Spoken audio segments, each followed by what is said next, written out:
I just want to start this video off by clarifying that this is not about attacking or vilifying Lacey Green, the person.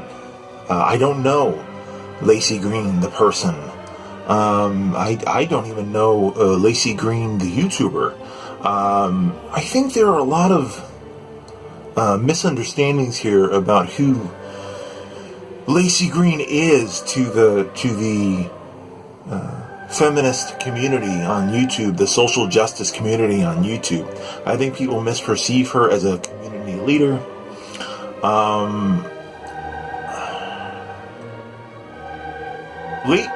Lacey is kind of like Philip DeFranco. You know what I mean? Like, she's a YouTuber. She has political opinions, but her channel is not a platform for anything other than Lacey Green, the personality. Lacey Green is going to teach you about A, B, and C today. So, I mean, that's not a denigration of her, but I just kind of like the preface of all of this is I'm not really sure how people perceive Lacey's conversion as a get in the culture war, because she didn't ever really pick a side before now.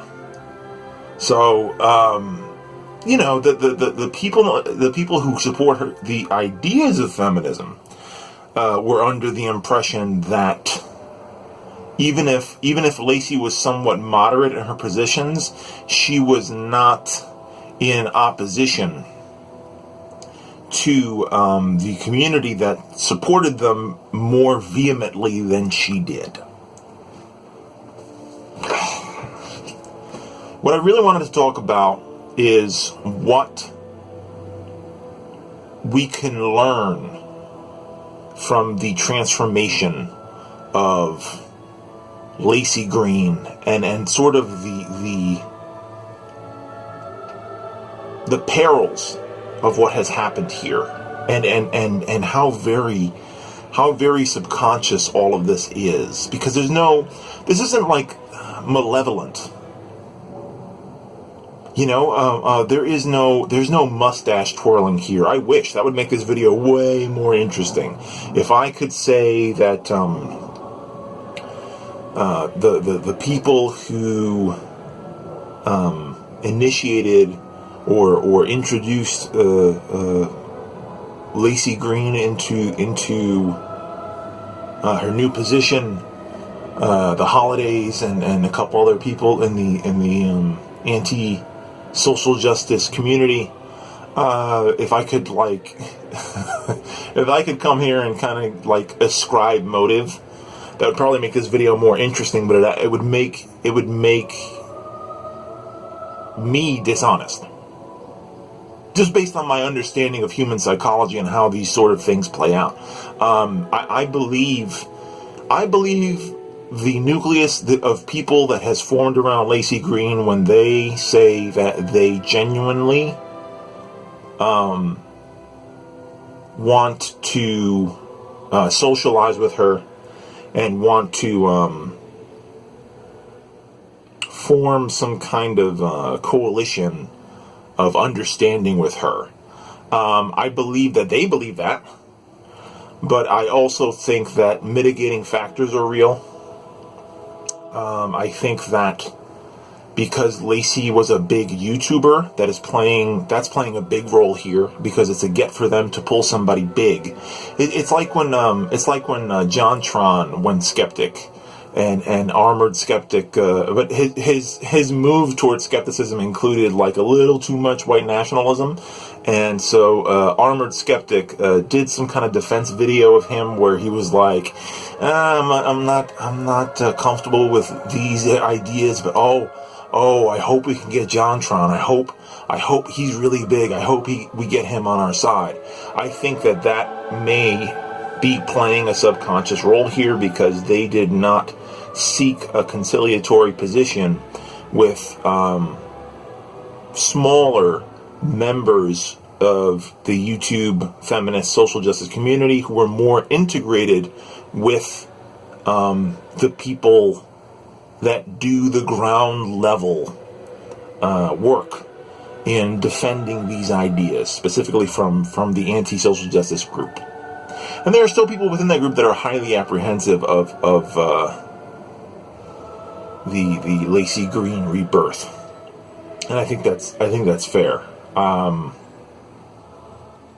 So what happened here is this very human thing, this very sort of tragic human thing, where you sort of mistake your surroundings.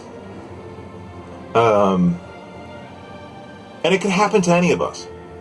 It could happen to any of us if we slip and misperceive what YouTube is, misperceive what politics on YouTube means and is about, and misperceive the power of fraternization.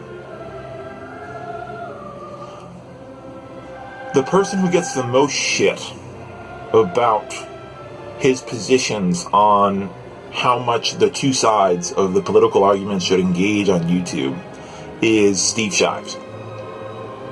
And I support Steve Shives. I think that the extent to which the anti-SJW community has exploited straw man of Steve Shives, the extent to which they have dehumanized him and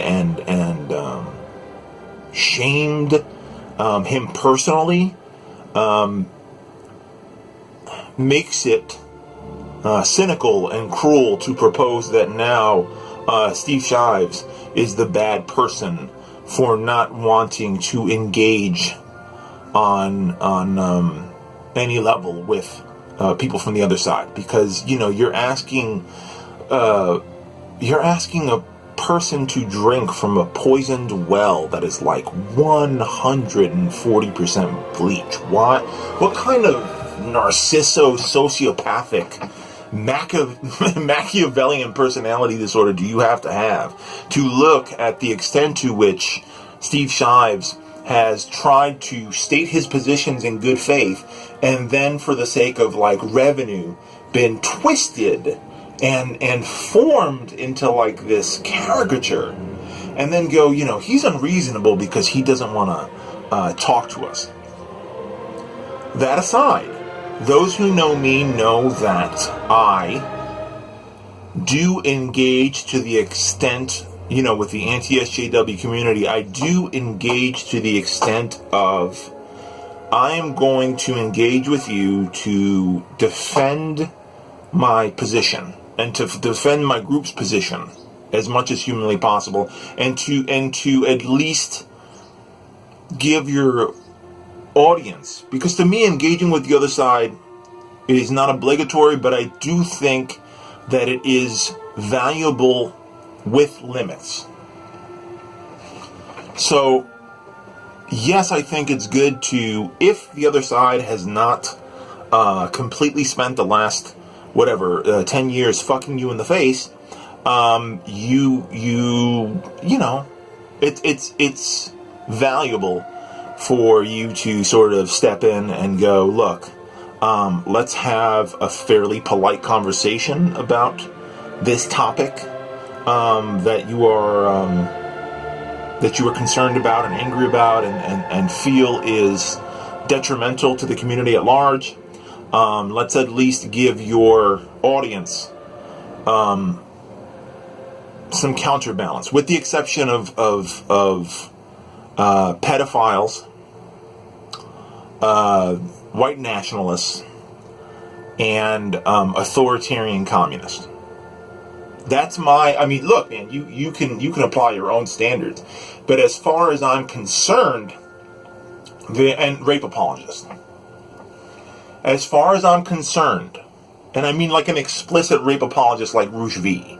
I'm not talking about like an infinitely expanding definition of rape apology. I'm talking about like the dude is like, this woman deserved to get raped, because that's the only way for me to like actually define it as a limit for where I'm going to engage somebody.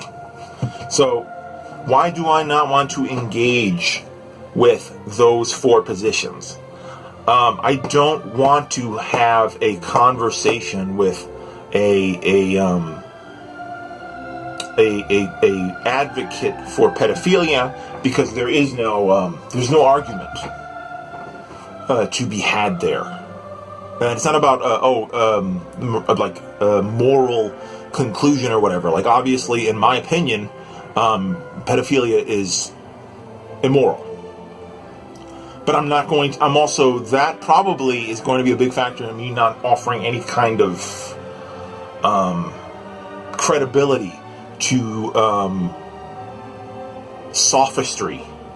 The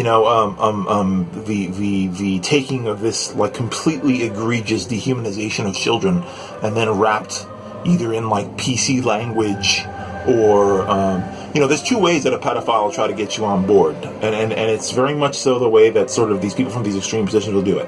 If they're talking to an SJW, then they will appeal to your compassion and empathy and use progressive political language. Like they started using this shit recently. I'm not a pedophile. I'm a minor attracted person. That's bullshit. That is abuse. That is abuse of PC language and the principle of political correctness, which is not about veiling sins, but creating inclusion for victimized and marginalized people, and not for victimizers like pedophiles. So I don't want to use polite terminology. I don't want to use softened, technocratic terms to describe something that is so morally repugnant.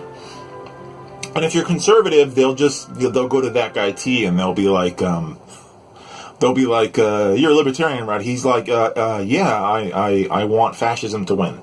And the other side, and they'll go, okay, this guy's a libertarian.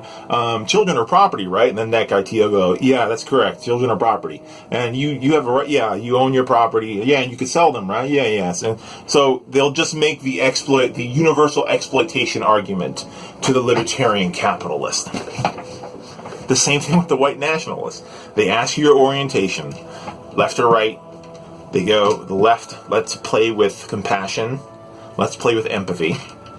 And then they go to the right and they go, well, shouldn't white people have the liberty to blah, blah, blah.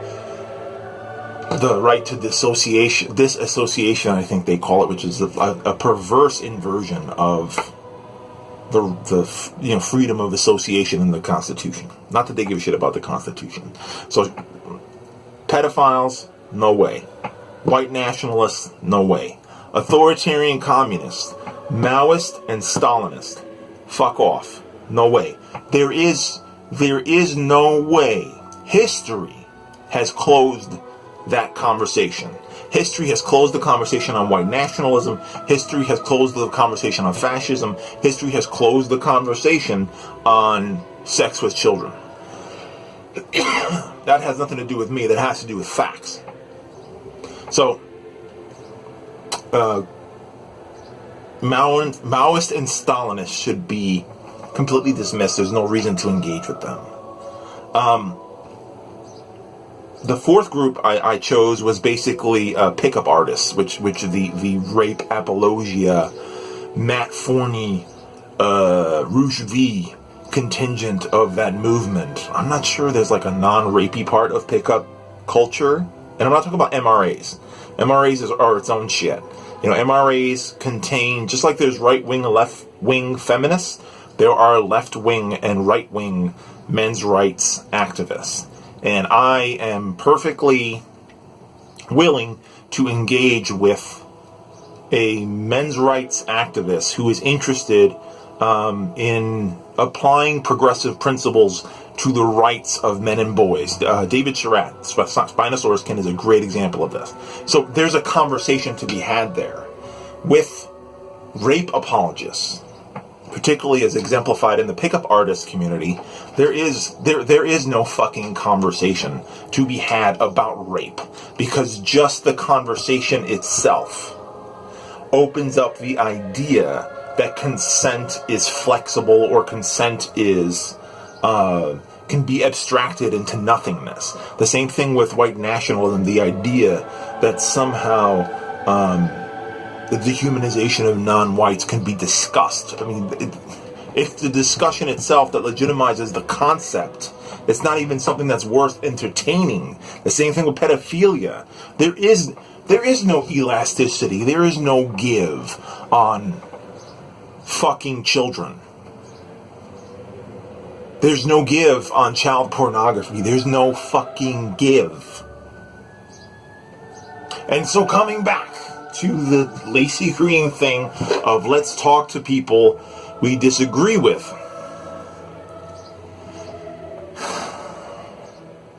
The argument on YouTube between social justice and anti-SJWs is about personhood. It is about, do we acknowledge the personhood of non-binary people? Do we respect Black Lives Matter? Do we respect the personhood of black people as oppressed, as people who are oppressed by a violent police state? I don't know what you're supposed to learn from hearing out Blair White on race. I don't know what you're supposed to learn from hearing out Blair White on trans issues. I don't know what you're supposed to learn at all from engaging with Sargon of Akkad. Like, you're going to have, what's going to happen is you're going to have a debate or an argument with Sargon, and he's going to, like the Christy Winters debate, he's going to just present opposition and make no concessions, and then it's so ephemeral. But still, he's not a white nationalist. Although he's not a white nationalist that I'm aware of. He's not explicitly a white nationalist. He's been skirting some anti-Semitic shit lately with this Rothschild shit. Go look that up. He's not a pedophile. He is not a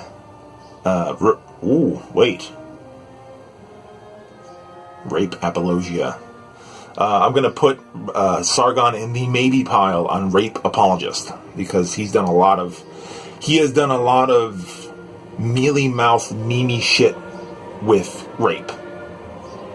So yeah, a feminist like Lacey Green probably shouldn't be talking to fucking Sargon of Akkad because he thinks that rape is funny or cute, or that it can be memed down. I mean, there's a lot of reasons to not engage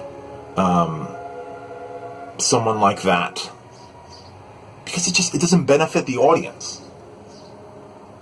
And you'll notice, look, I haven't made any points here about hurt feelings or feelings of betrayal and all that stuff, because we'll work all that shit out within our own community. If anything, this Lacey bailing thing has reaffirmed to us our positions and clarified